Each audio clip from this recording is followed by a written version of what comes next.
Corruption. Oh yeah, corruption. And it was not only a tough battle. Oh yeah, it was tough overall. We had a lot of really interesting rolls. Oh yeah.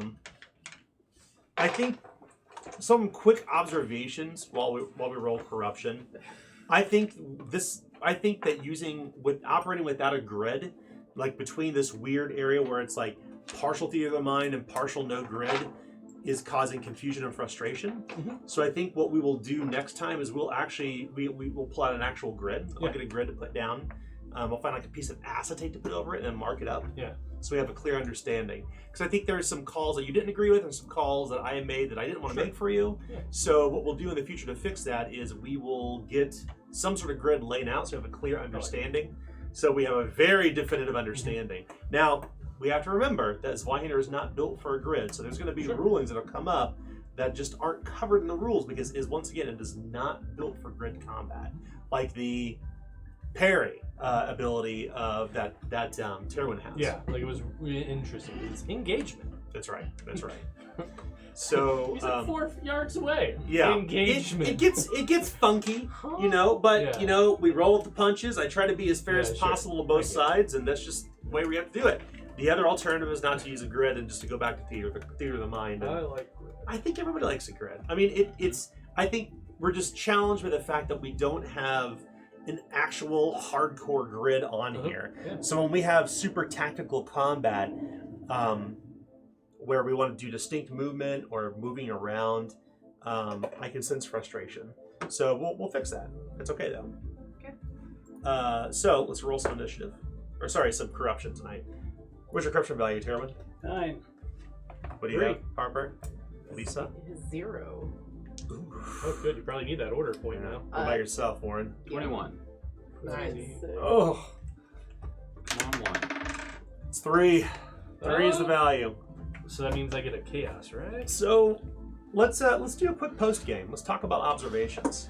So I will tell you now that you cannot whittle away at Graf's hit points.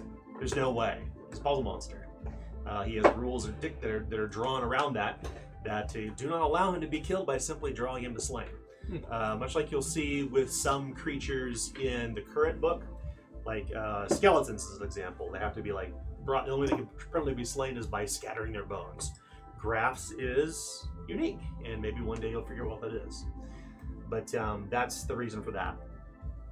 In addition, they have a ton of traits because he is an elite foe. I really didn't think that anyone would try to fight him.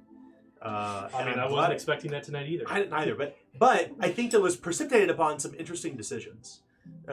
Most importantly, the death of Bloodleaf, which and if I was to look at it objectively, seems like the right choice. What do you think? I think it's the right choice to kill them both. Yeah, without a doubt. They do not deserve to live. Yeah. They're both kind of and that's kind of the situation, at least, that was meant to pull you into something where there's no right or wrong. They're both kind of wrong.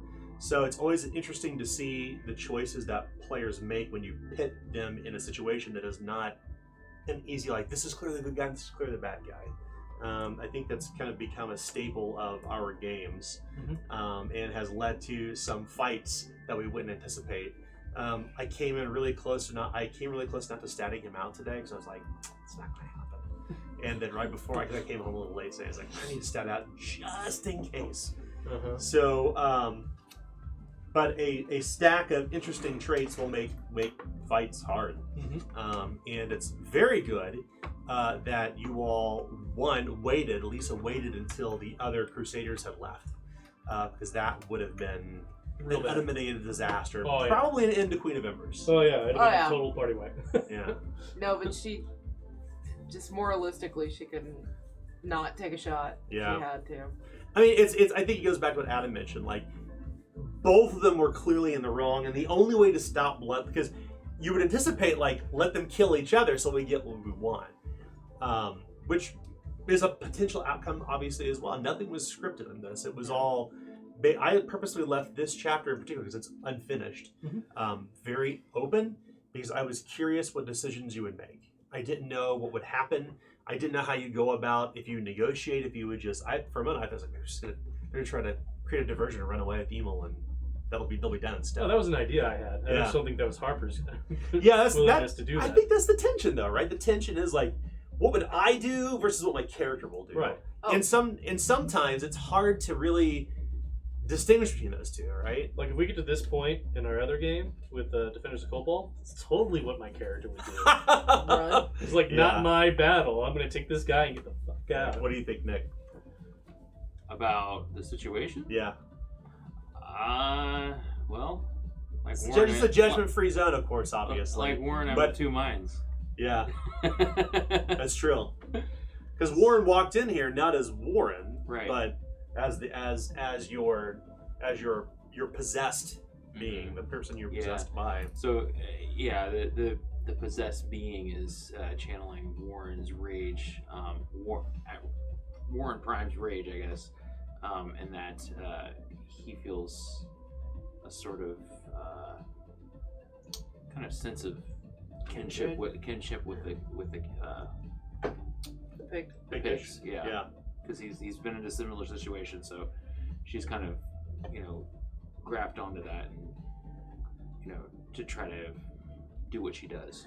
And I think that, and that's good because there was some intentionality there, particularly toward, like, I knew what Graf would do to draw Terwin out, and what Terwin did, not the killing of Bloodleaf, but the commiserating, like trying to draw out like an emotion from her, like is what caused her to change her mind, because her intention was, I'm just gonna kill everyone. That was my intention. In fact, when you came out of the cave, was to have her attack. But I was like, I'm gonna give them opportunity to talk and see what they come up with. I was gonna make that kind of like, aha, the picture spring upon them. But I felt that the dialogue was so strong, and the narrative threads between the connectivity between like the Pictish issue, and we still had like the delegate there as like the balancing force, right?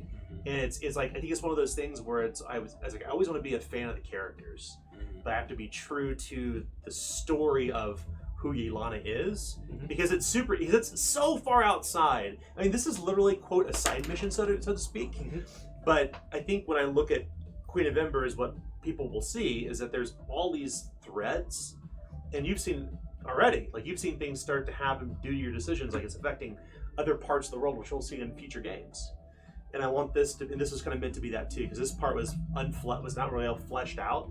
So I felt I could probably, you all make some decisions that'll have echoes in the world beyond this, and the broader campaign world and the story, which we'll see in print, or in your all's case, see in the world through our I next think like this series. Stowe chapter could almost be its own. Like, It's its own act. It's its own well, act. I mean, almost its Yeah. own. Like you could run it as its own mini adventure. Yeah, you can. Yeah, I think the best in my mind, the best campaigns are created where each act can stand on its own, because the intention there is each act is so drastically different. Like, because this was supposed to be like a good example is like, so the previous act was kind of like, we need to do this to get this and get that, and I think we came in with the expectation like we need to do this and do this to get that, but the X factor was nobody is on your side. Nobody is rooting for you, and it puts you in a really tough, interesting position. And I think about from the perspective of the movie Yojimbo, where he plays both sides, and eventually it turns into just a bloodbath, right? And he walks away. And I was like, okay, that's the inference here. That's the story thread. Is like, let's see what happens when they're drawn two different ways, and try to tempt their morality, try to tempt those decisions. So, with leading up to this, Adam, what do you think about kind of the kind of in the discussion with the Pictish and where this led? Well, Because you were clearly the fulcrum there, Mhm. like not only just like taking Bloodleaf's life, which was clearly the right decision, yeah, well, right. or the decision at the time, right? Yeah. I mean, it's the moral obligation. That's right. Yeah, because like they would have killed everyone, I mean, Yeah. Well, it's funny. Tim mentioned at the very beginning we could have just moved on, right? Yeah, we could have. Yeah, and you urged against it. You're like, no, we have a clue we have to follow here. We can't let this be. Yeah, like he may have even let it be, but if it were not for Emil. Yeah. Yeah. So, yeah, I mean, he was just like,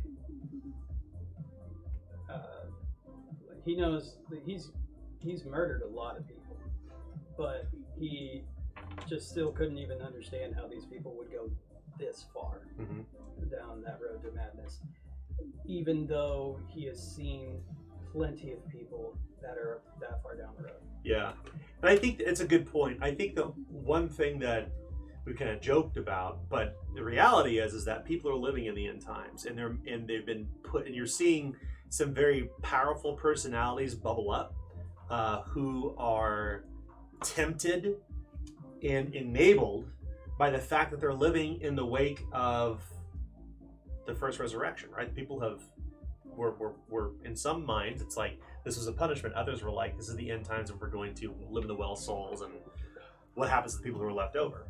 So the mindset of some people, and you're seeing this too, is like there is this nihilism and there's this cynicism that's kind of pervasive, and it's enabling these people who are chaos aligned, right?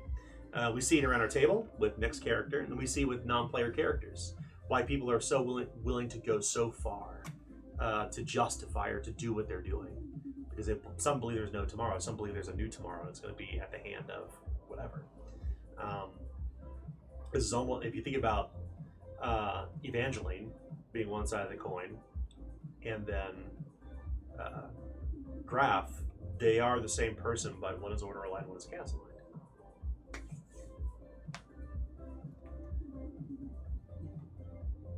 What are your thoughts, Kay, on what's happened here in Stowe so far? So like, You're the one who's most impacted tonight because you lost 3 fate points. well, All your fate points. You don't have any left. I have none. So I'm existing on a thread. But to be honest, it's kind of what I've made Elisa out to be like the whole time. She's kind of impetuous. Like she just, I play her because she is young. Like that's not something that I necessarily push all the time. But she's young. She's like 18, 19. So she's just. Will she see growth though? I mean, do you And I feel like that she is to a certain extent. Like she started off in Durendal kind of like this, shallow. I'm doing this for my dad. I'm just here as like watching you guys and everything. And like she wasn't really taking things seriously until like somebody tried to kill her, and then she started seeing things. And then like they went to the other towns, and like as they've gone through places, it feels like she's slowly like starting to fill out as a person, because I feel like this is supposed to be like her initiation into figuring out what she is or who she is. And so like that's kind of how I try to play her. So like she met the Pictish people, and she's that idealistic creature that sometimes doesn't think about consequences but wants to do the righteous thing to a certain extent. Yeah. When her emotions don't get the better of her and she ends up torturing a dude in the bottom of the ship. So she's reckless. And but I feel like she is growing in that regard. Like she's starting to actually figure out what matters and what doesn't. Yeah, absolutely. And I think that's important. Like, I mean, it's one thing to say your character should grow in the narrative, but a good way to enforce that mechanically is to rob people of that only thing they have to modify the narrative mechanically. Not that was my intention, but that's a design principle, which is you can change the outcome of your characters with fate points. But when you have none left, how does that change your decision making? And it's an intriguing question, because I don't know the answer. I've never been in the player seat like that. I never had a player that survived for 62 game sessions and said, oh shit, I have no fate points, so what do I do now? And so that kind of brings it to her, because like she started off as making fun of like all the religious things and all that, making fun of them when they talked about like magicians and the gods and all of those things, because an impetuous young kid, like I don't believe it, whatever, this is my parents' thing or whatever, and then she slowly started to believe as like things would avoid her or stop her from dying, and now she doesn't even have that as a basis. So like where's she gonna go from here? Yeah. And she appreciated the Picts and actually like somewhat understood their religion, you know, and she's learned some incantation at this point just from being around it. So like that whole aspect is starting to come into her character. That's good too, because I've tried to kind of open the door for that opportunity for characters to be like, okay, should we explore magic? Yeah, it makes sense now. And I think that's an opportunity if you wish to explore, obviously, an advanced tier. Oh, I have a rank in it. Yeah, that's what I'm saying. Like, yeah. if you decide to explore that in your advanced tier, you can, because then you can adopt a magic using class. Right now, you can use rituals. Yeah. So you're kind of limited to. So, Mike, from your mindset, like, what's your read on this? Like Harper, I feel like has really just kind of lost heart because he's constantly failed every woman that he's kind of thought that he would need to protect, or at least because he failed the Baroness when Rosalia died. He failed Rosalia when she died. The Dawn Daughter was hoping that he would be this person that would come here and help them. He failed her when Terwin killed her, and then like he couldn't. There was nothing he could think of that could help the Bloodleaf to do anything. So he's kind of feeling like there's just nothing I can do. Right. Like he's just kind of defeated at this point. That's why, like in the fight, he was just like, I'm not really into it. I'm just gonna shut the door so they can't leave, and I might like lasso a person, but like he doesn't have much fight in him right now because he feels exceptionally defeated. That's interesting. Yeah, I think that. I mean, it's an interesting way to look at it because I think that we kind of set that up with like the Baroness, right? That initial exchange, which you weren't here for, unfortunately, Jason, but that initial exchange, like it kind of almost kind of set the stage, so to speak, for Harper. And I didn't know if anyone would take to that. I was really curious because one of the themes we spoke about before was like the idea of unrequited love or unfulfilled, not desire and not just love, but unrequited. Yeah, well, it's because it's not intended to be sexual. It's intended to be like everything I do for you, and I receive, and I do these things wholeheartedly. Right. Like I do it for you, but the idea of like the failure part is really, and it'll be interesting to see what direction you take that. Well, with his drawback of melancholy, like he's just. And like I said, he's defeated. Because, I mean, he had high hopes after the Baroness's meeting. Like, he's like, I've gained her favor. Like, she believes in me, and I can do this.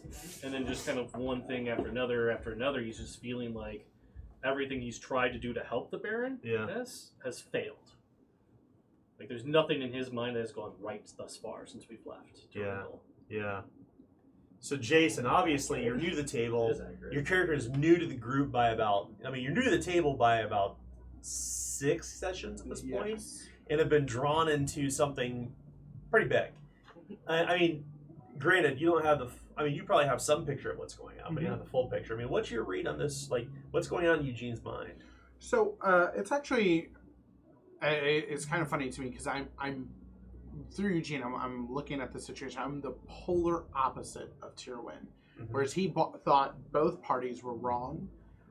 After we intervened and effectively removed Stowe out of the situation by putting them into an area where neither party could really get to them, I didn't understand. Like, Eugene just doesn't get why Bloodleaf had to die at all. She was just in her fury, how her people get treated.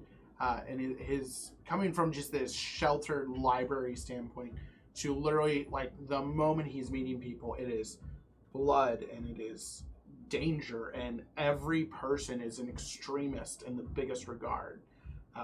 From Evangeline to watching people get put to death, to leaving a town that was pretty much burned to the ground, to coming to a new town to find that they're more or less in the same boat, and coming from a situation that really wasn't that dire because he's been so sheltered, that he realizes all these people getting put to that extreme are getting tired of being treated that way, and he can agree with that. It makes sense to him. So when Tyrwin kills Bloodleaf, he just doesn't actually get that of why. Why she was just in her fury. She had every right to draw that power against Redrick, who is just a warmonger, and he's just in it for blood. And the thought to him is Bloodleaf's fury can be quelled.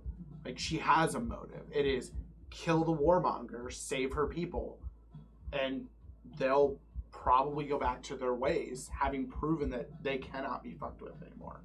And so it just was that he just doesn't get it. And then the other half of him is he's trying to understand Tyrwin more by trying to be more soldieristic. So he keeps getting all these orders that are putting him just on the line.